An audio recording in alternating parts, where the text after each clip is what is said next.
शिवसेना शिंदे गटाचे पदाधिकारी अशोक धोडी हत्या प्रकरण ताजे असतानाच पालघरमध्ये आता पुन्हा शिवसेनेच्या उपजिल्हा प्रमुखांवर जीवघेणा हल्ला करण्यात आला आहे। जुगार अड्ड्याची तक्रार केल्यानं अड्डा चालवणाऱ्यांकडून शिवसेना उपजिल्हा प्रमुख यांच्यावर हल्ला करण्यात आल्याची माहिती आहे। शिवसेनेचे जव्हार उपजिल्हा प्रमुख विजय घोलप यांच्यावर हा हल्ला करण्यात आला आहे। पालघर जिल्ह्यातील अवैध धंद्यांविरोधात आवाज उठवणाऱ्या राजकीय पदाधिकाऱ्यांवर जीवघेणे हल्ले होत असल्याचे प्रकार आता समोर येत आहेत। डहाणू तालुक्यातील शिवसेना पदाधिकारी अशोक धोडी यांचे हत्या प्रकरण ताजे असतानाच आता जव्हार तालुक्यातील शिवसेनेचे उपजिल्हा प्रमुख विजय घोलप यांच्यावर जीवघेणा हल्ला झाल्याचा प्रकार समोर आलाय।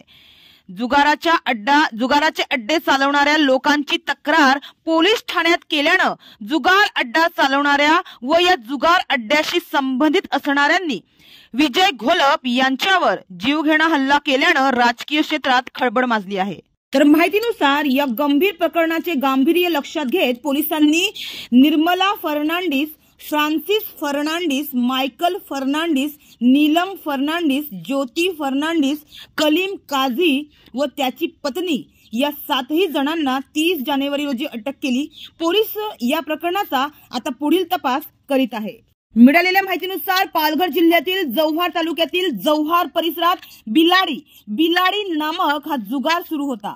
हा बिलाडी जुगार बंद करावा म्हणून विजय घोलप उपजिल्हा प्रमुख शिवसेना उपजिल्हा प्रमुख विजय घोलप यांनी जव्हार पोलीस ठाण्यात तक्रारी अर्ज दिला होता। या तक्रार अर्जाच्या वादातून निर्मला घाटाळ उर्फ फर्नांडिस, फ्रान्सिस फर्नांडिस, मायकल फर्नांडिस, नीलम फर्नांडिस, ज्योती फर्नांडिस, कलीम काझी व त्यांची पत्नी यांनी घोलप यांच्या या कृतीचा राग मनात ठेवून घोलप यांच्या गांधी चौक येथील जुन्या घराजवळ जमून 29 जानेवारी रोजी त्यांना जीवे मारण्याचा प्रयत्न केला।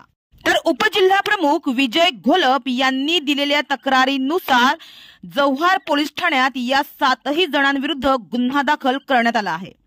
मात्र पालघर जिल्ह्यात अवैध धंद्यांना सध्या ऊत आला आहे। सामाजिक वातावरण बिघडू नये यासाठी अवैध धंद्यांविरोधात आवाज उठवणाऱ्या राजकीय पदाधिकाऱ्यांवर आता जीवघेणे हल्ले होत आहे। त्यामुळे चिंता व्यक्त केली जात आहे।